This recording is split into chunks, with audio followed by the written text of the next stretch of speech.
This area here is a high human impact, high human use zone.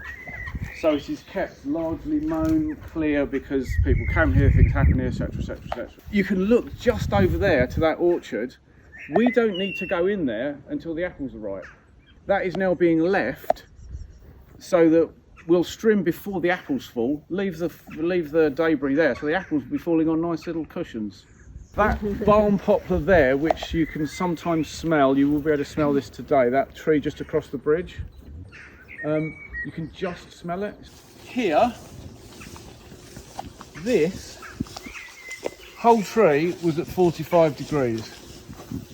So this tree went into this tree, and there was a huge hole in this tree because it couldn't grow. So this branch here went all the way into the middle of that tree. I cut it here about 15 years ago. And when you make a cut on a tree, if you cut in the right position, it will heal itself. I can show you a healed cut. But if you're interested, if you come around here, or you can see from there, this can do that after. This is almost, oh yeah, if you want to at any point, this has taken 15 years to almost close up. I reckon it'll take another 10, and then that cut will be sealed. Wow. Yeah. If I cut this here, yeah, that would never heal over, especially if it was older. Like if you cut that there, yeah, that would just rot into the trunk, the tree would eventually die. And then you'd have it. Yeah, yeah. If you go to Tisbury, there's a tree there that is believed to be about 4,000 years old.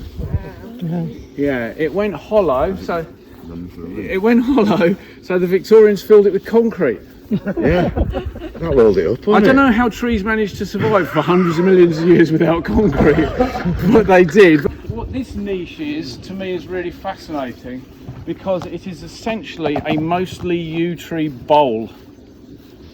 So it's like, you know, it's like a bowl of yew.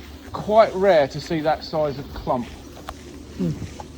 There are in this country 3 yew trees that are believed to be 5,000 years old, 2 in Wales, 1 in Scotland. I've seen all 3, they're amazing. Incredible. Old yew trees are just remarkable. They used to say that they planted yew trees in churchyards because, you know, but now they know that the church was put in the where the yew tree was. The yew tree pre-existed. It's that sort of mindset, isn't it? Of like, we did it. We came along and did this. No, it was there first. What we're essentially doing, if you look at Leela, you go house, high activity, you know, cabins, mobiles, shower block, high activity pathways. And as you go outwards, we are moving towards zero human impact and nature coming back in progressively. So we're basically joining up the fragments of nature that is less touched and allowing nature to knit itself back together. Through here, along here used to be a hedge of leylandi, also known as the garden thug. Leylandi is a hybrid of 2 non-native species which grows incredibly quickly, poisons the soil and can only support 3 species. An oak tree can support 500 species. Species of what? Insects, small mammals, you know, invertebrates, birds, you name it. Just every kind of species. Been around before Darpan got here, you would have seen a space, nice space.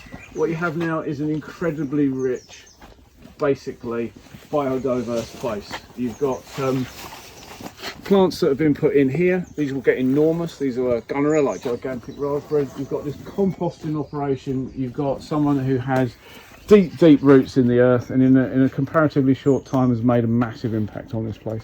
So this is like a really splendid creation of Darpans, basically. So yeah. Yeah. This is fantastic. This will be filled with all kinds of creatures. You know, hopefully lizards, grass snakes, all kinds. There is a grass snake. Where? I saw him the other day. There is a grass snake. Yeah, he came out on the path near here. Yes. So, I haven't seen one of those since I was a child. I know. Literally. Exactly. Yesterday there was a raven in that tree. Oh, wow. I heard it and saw it. I'm really hopeful that they will nest. And the other night, big hedgehog walking down the path, down there. Big hedgehog. Fantastic. Maybe pregnant. Oh yeah, I didn't look that closely. Didn't It was like that dark. closely. Also, in the field down the bottom, barn owl yesterday.